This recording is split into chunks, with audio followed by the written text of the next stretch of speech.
If you have a functioning liver and kidneys, you don't need a detox program. The body doesn't need punishment to become healthy. It needs support. And yet, most of what we hear about detox today is built on fear. The idea that our bodies are constantly full of toxins and need aggressive cleansing. Strict diets, expensive supplements, complicated protocols. But what if detox doesn't have to be extreme at all? What if the body already knows how to detox? Then all we really need to do is support the systems that are already there. In this video, I want to share the simple practices I use in my daily life. My work sits at the intersection of biology and Ayurveda, so I tend to look at detox a little differently, as something we can support rather than force. Small habits that keep the body's key systems moving: digestion, circulation, lymphatic flow, and even the mind. But first, it helps to understand what toxins really are and how detox is viewed in Ayurveda.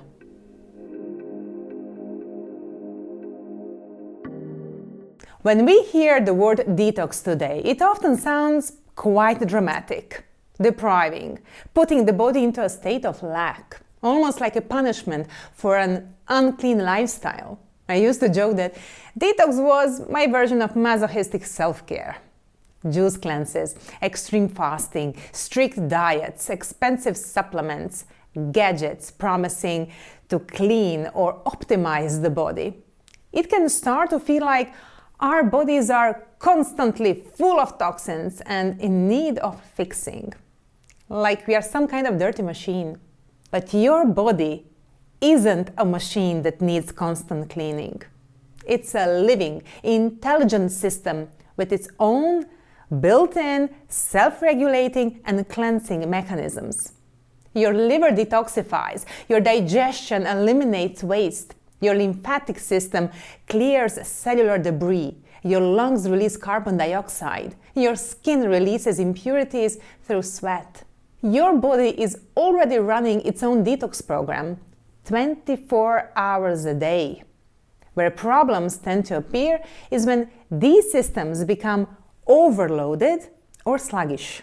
And in the modern world, that happens quite easily because we are not just processing food anymore. We are processing a lot of life, environmental exposure, modern diets, irregular rhythms, and constant mental stimulation. Sometimes it feels like we are digesting more information about other people's lives than our own.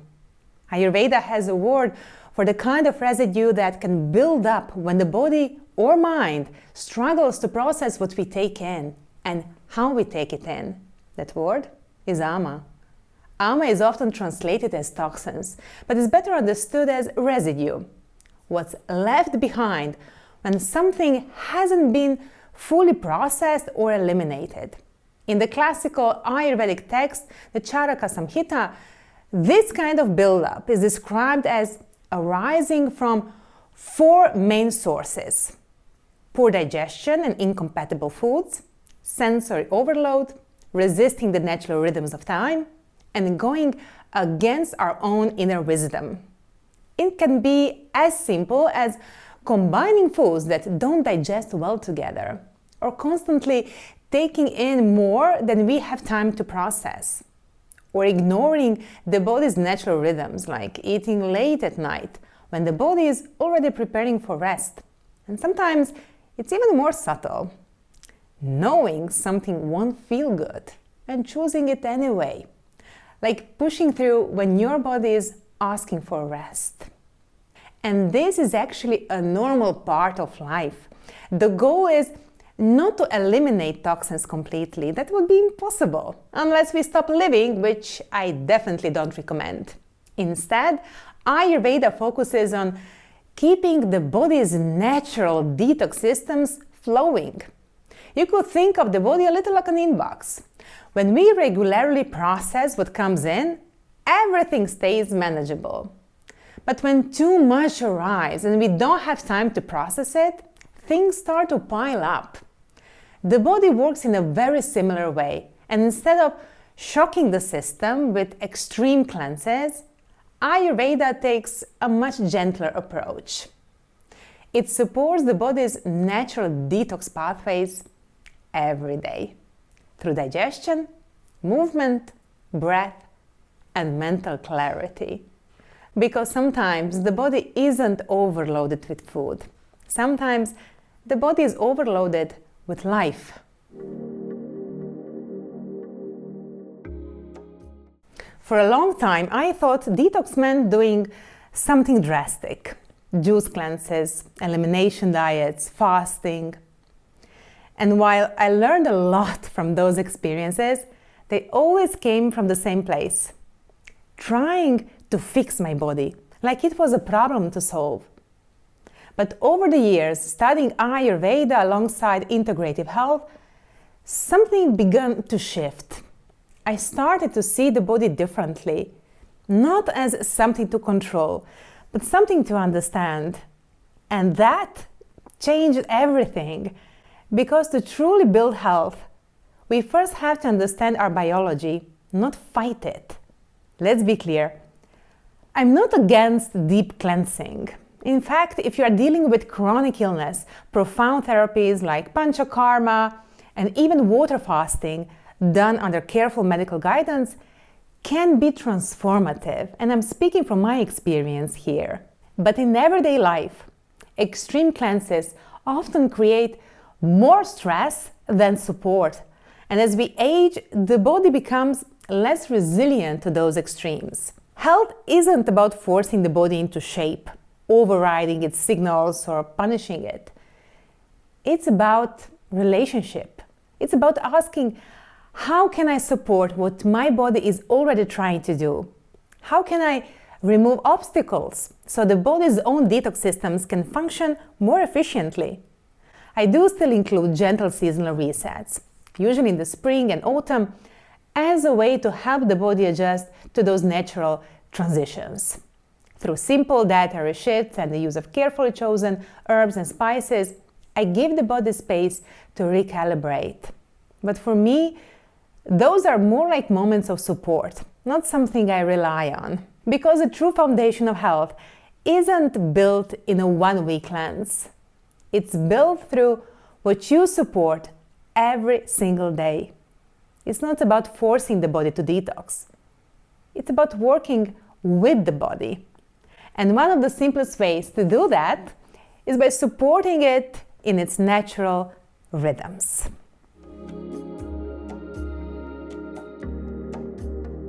For me, mornings are the anchor of this whole rhythm, because this is when the body naturally begins its elimination process. Before emails, before news, before the world starts asking things from me, I like to give the body a few simple signals that the day has begun. Because health is rarely built through extreme resets. It's built through daily rhythms, nothing extreme, just a few quiet rituals that gently wake up digestion, circulation, and the lymphatic system. Small things that remind the body we are working together today. The first thing I drink in the morning is warm water. After a whole night of sleep, the body is naturally a little dehydrated, and warm water helps gently rehydrate the body while also stimulating the digestive system. It's one of the simplest Ayurvedic habits, but it can really support natural elimination and digestion. Sometimes I add a little ginger or lemon if I feel sluggish, or a few fennel seeds if my system feels a bit restless. But most days, it's just plain warm water. Simple, but surprisingly effective. After that, I always scrape my tongue. During the night, the body releases toxins that can appear as a coating on the tongue. In Ayurveda, this coating is considered one of the visible signs of Ama. I sometimes joke that your tongue is like a little Ama meter, a quick morning check of how many messages might be sitting in your internal inbox. If the body has more to process than it can comfortably handle, a little residue can start to show up there. And before scraping, I usually take a moment to look at my tongue and see what it might be telling me. As someone who has always been fascinated by the human body, I actually really enjoy that little moment of observation, noticing where there might be more coating and what part of my digestive system might be feeling a bit overloaded from the previous day. Then I scrape the tongue with a copper scraper to remove that buildup and gently stimulate the digestive organs, helping prepare the body for food. It takes maybe 10 seconds, but it's one of those tiny habits that can make a big difference over time. And there is something really satisfying about that. And if you've never tried it before, the first time might feel a little unusual, maybe a bit tingly, but once it becomes part of your routine, it's surprisingly hard to imagine skipping it. Another practice I always include in my morning routine is oil pulling. This is where you gently swish oil, traditionally sesame oil, in your mouth for several minutes. I personally like to do it for about 15 to 20 minutes. And don't worry, I'm not standing in front of the mirror the whole time. I usually do it while moving through the rest of my routine, making tea, dry brushing, or starting Abhyanga. In Ayurveda, oil pulling is used to support oral health, reduce harmful bacteria, and help keep the teeth and gums strong. For me, this practice became especially important after pregnancy. I experienced some tooth demineralization and gum recession, and oil pulling really helped me support my oral health during that time. Since then, it has become a non-negotiable part of my mornings. I personally use a custom blend of oils, which I share in my oil pulling video. But plain sesame oil works beautifully for all constitution, so you can keep it very simple. If you're curious about the details, how long to swish, how much oil to use, and the blend I make, I'll link the video for you in the description box below. Before showering, I like to do a few minutes of dry brushing. This involves brushing the skin with a natural bristle brush, using gentle strokes and always moving toward the heart. It's often talked about as a way to exfoliate the skin, and it does that, but the real benefit goes a bit deeper. This practice supports the lymphatic system, which helps move waste, toxins, and cellular debris away from tissues so the body can eliminate them. Unlike the circulatory system, the lymphatic system doesn't have its own pump. It relies on movement, breathing, and gentle stimulation. So practices like movement, massage, and dry brushing can help keep things flowing. And it doesn't have to be aggressive to be effective. If you have sensitive skin, like I do, a softer brush works perfectly well. For me, it's simply a quiet way to wake up the body and encourage things to start moving. And then there's Abhyanga, one of the most nourishing rituals I've learned through Ayurveda. This is a self-massage with warm oil that supports circulation, nourishes the skin, and has a deeply calming effect on the nervous system. In Ayurveda, the skin is seen as more than just a barrier. It's an active interface between the body and the environment.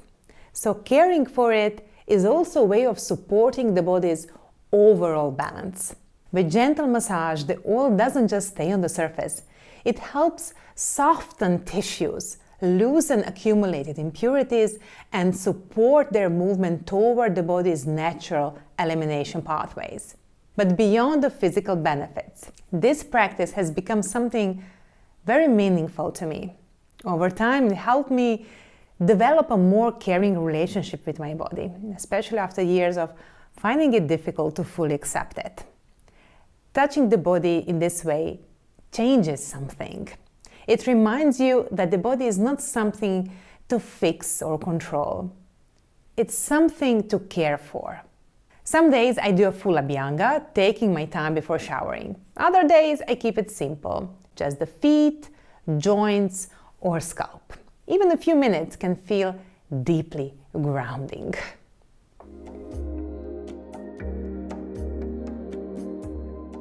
Another important way the body naturally detoxifies is through movement and sweat. During the day, I try to include some kind of activity: walking, yoga, cycling, mothering, or just the natural movement that comes with daily life. Movement stimulates circulation and helps the lymphatic system keep things flowing. The body loves movement. When we move, everything moves. And when circulation improves, the body's detox pathways can function more efficiently. Sweat isn't just the body's cooling system. It also carries out waste products like urea and excess salts, along with small amounts of certain environmental compounds, including plastic-related chemicals like BPA and phthalates, and trace metals such as lead and arsenic, which are known neurotoxins. And this is why I don't use antiperspirants.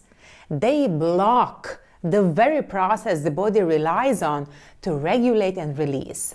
I'd rather support the body than work against it. For me, it's not about doing something intense every day. It's simply about making sure the body moves and has a chance to sweat. I also really enjoy using the sauna. Depending on where I am in my cycle, I usually go at least twice a week. I'm lucky to have a sauna at home, so it has naturally become part of my rhythm. But if you don't have access to a sauna, even a warm bath, a hot shower, or simply enough movement to gently work up a light sweat can offer similar benefits. It doesn't have to be complicated. The body just needs a little warmth and movement to support its natural processes. Another very important part of supporting detox in Ayurveda is supporting digestion. In Ayurveda, digestion is considered the central pillar of health. Strong digestion is one of the body's greatest detox systems. This digestive capacity is called Agni, or digestive fire. When Agni is strong, the body can properly break down food, absorb nutrients, and eliminate what it doesn't need. When digestion becomes sluggish, residues can begin to accumulate. One simple way I support digestion during the day is with herbal teas. Two of my favorites are ginger tea and CCF tea, a traditional Ayurvedic blend of cumin, coriander, and fennel seeds. These herbs gently stimulate digestion and help the body process food more efficiently. I often drink them between meals or after eating, especially if a meal was a little heavier. Another very simple habit, and honestly, one of the most powerful ones, is drinking warm or lukewarm water throughout the day rather than very cold drinks. If I could give you just one small piece of advice, it would probably be this: try drinking lukewarm water throughout the day. In Ayurveda, warm water is often considered a kind of simple medicine because it helps support digestion and gently move accumulated ama through the body. Sometimes, the most powerful remedies are also the simplest ones.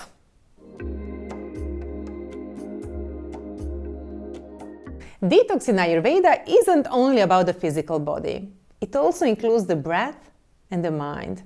And I think this part is becoming more relevant than ever because many of us today live with a kind of constant mental overload. Messages, emails, notifications, news, social media, endless streams of information. It's like having hundreds of open tabs running in the background all day. And eventually, that mental clutter starts to affect how we feel in the body, our sleep, digestion, and nervous system. So part of detox is also creating space for the mind to process and release what it's been holding on to.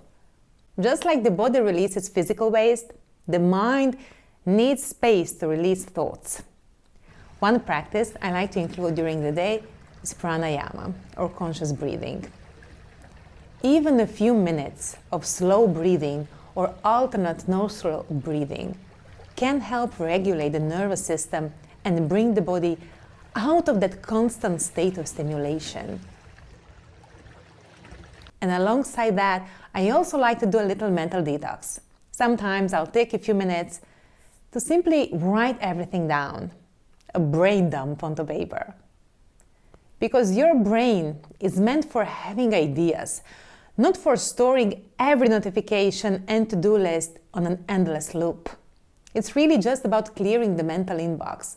And almost every time, the mind becomes a little quieter afterwards. When you look at all of these practices together, they form a simple daily rhythm that supports the body's natural detox systems. Nothing extreme, nothing complicated. Just small habits that help the body do what it already knows how to do. Because the truth is, your body isn't a machine that needs aggressive cleaning.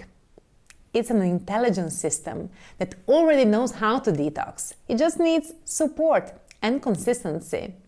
And maybe the real shift is this. Detox is not something you do to your body. It's something you learn to support, a relationship you build day by day. I'd love to hear from you. Do you have any daily rituals that help your body feel more balanced or clear? And if you'd like to explore any of these practices more deeply, I've created a playlist with individual videos on many of these Ayurvedic rituals, so you can go through them one by one. Thank you for being here. I'll see you in the next video.